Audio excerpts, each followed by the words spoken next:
이런 상황 한번 상상해 보실까요? 한때는 100% 전부 내 회사였는데 이제는 지분이 2%도 안 남았어요. 그런데 어느 날 갑자기 나라에서 회사 세금 전부를 당신이 내라고 고지서를 보낸 겁니다. 이건 마치 유령처럼 나타난 세금 고지서를 둘러싼 아주 놀라운 실제 금융 이야기입니다. 아니, 지분이 1.99%인데 회사 세금을 다 내라니 이게 상식적으로 말이 되나요? 굉장히 불공평하게 들리죠? 오늘 바로 이 미스터리, 어떻게 이런 일이 법적으로 가능한 건지 한번 파헤쳐 보겠습니다. 자, 그럼 먼저 사건의 배경부터 한번 살펴볼게요. 모든 걸 가졌던 한 명의 CEO가 어떻게 모든 걸 잃고 심지어 세금 폭탄까지 맞게 되었을까요? 모든 일의 시작은 2020년이었어요. 회사가 물건을 수입하면서 관세가 발생했는데 이걸 못 낸 거죠. 결국 다음 해인 2021년에 공장이 압류당하고 회사를 살리기 위한 회생 절차에 들어가면서 CEO의 지분은 100%에서 1.99%로 뚝 떨어집니다. 그리고 시간이 한참 흘러 2025년, 바로 이때 수년 전의 세금이 유령처럼 CEO 개인에게 청구된 겁니다. 여기 보시는 것처럼 CEO의 지분은 이제 2%가 채 안 돼요.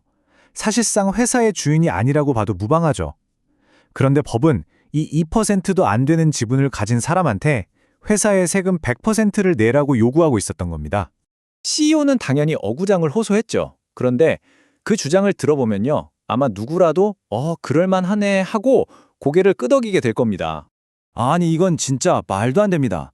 정부가 이미 공장까지 압류해 갔는데 그걸 팔아서 세금을 가져가면 되는 거 아니에요? 이게 바로 CEO의 절규였어요. 사실 우리 대부분이 같은 상황이라면 아마 똑같이 생각했을 거예요. 그쵸?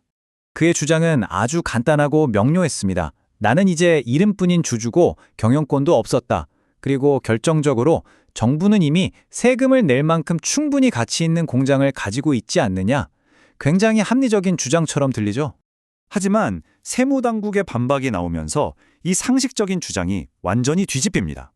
왜냐하면 CEO가 그리고 우리 모두가 놓치고 있었던 아주 결정적인 포인트가 있었거든요.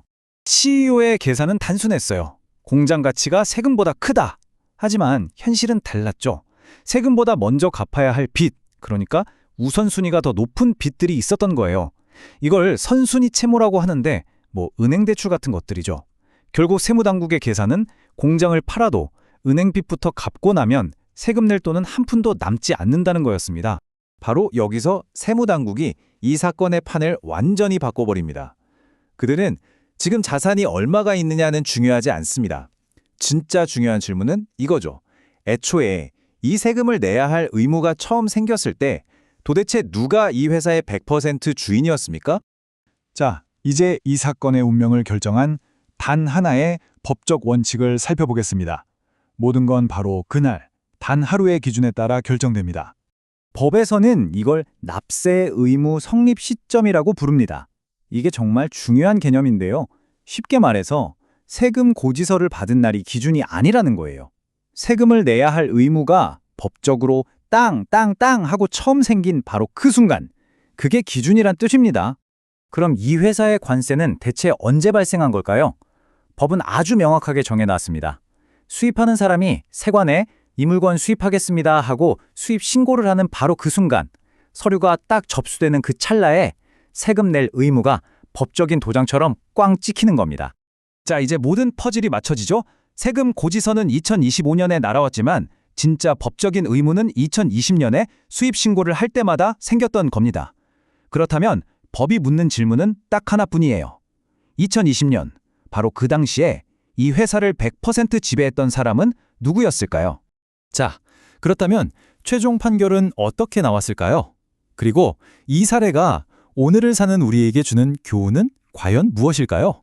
판결은 아주 명확했습니다. 법원은 2025년 현재의 1.99% 지분은 이 사건과 아무 관련이 없다고 봤습니다.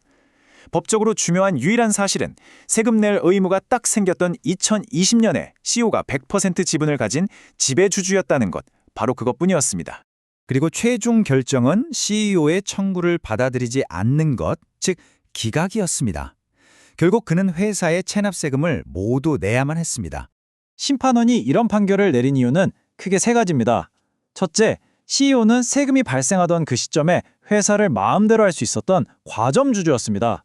둘째, 공장을 팔아봤자 다른 빚 갚고 나면 세금 낼 돈이 없다는 게 너무 명백했습니다. 그리고 마지막으로 이렇게 회사가 세금을 못 낼 게 확실할 때는 법적으로 그 책임이 과점주주에게 넘어간다는 규정이 있었습니다. 자, 그럼 이제 이번 사례를 정리하면서 우리가 꼭 생각해봐야 할 질문과 몇 가지 안내사항을 전해드리겠습니다. 우리가 보통 주식회사를 만들면 주주는 자기가 투자한 돈만큼만 책임지는 유한 책임을 진다고 배우잖아요. 그런데 이번 사례는 그 경계선이 우리가 생각하는 것만큼 그렇게 단순하지 않을 수도 있다는 걸 보여줍니다. 책임의 기준이 지금 현재가 아니라 과거의 어느 한 순간이 될 수 있다는 사실, 참 많은 생각을 하게 만들죠. 오늘 이야기의 핵심을 딱 한 문장으로 요약하면 이겁니다. 법적인 책임은 고지서가 날아온 현재가 아니라 그 책임이 처음 생겨난 바로 그 과거의 순간을 기준으로 따진다는 것.